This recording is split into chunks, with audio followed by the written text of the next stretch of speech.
Yan, ituturo ko na sa inyo kung paano i-off ang traction control kapag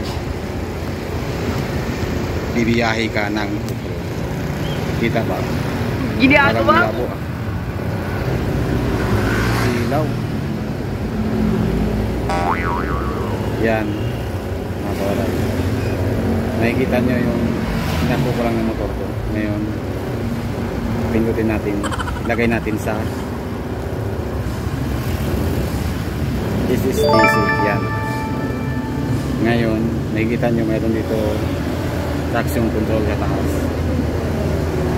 Tapos, pindutin na natin yung right side para maipot ang traction control kapag ibiyahe tayo ng off-road. Ito yun mga kawaray.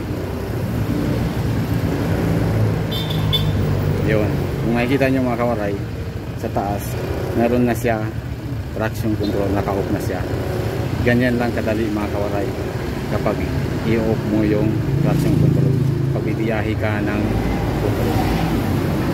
Ngayon, gusto mo naman ibalik ulit kapag nasa on-road ka na,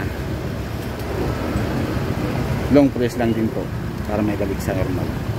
Yun po, wala na rin po yung nakalagay na off na traction control. Ganun lang mga kawaray. Sana nakatulong. Maraming salamat.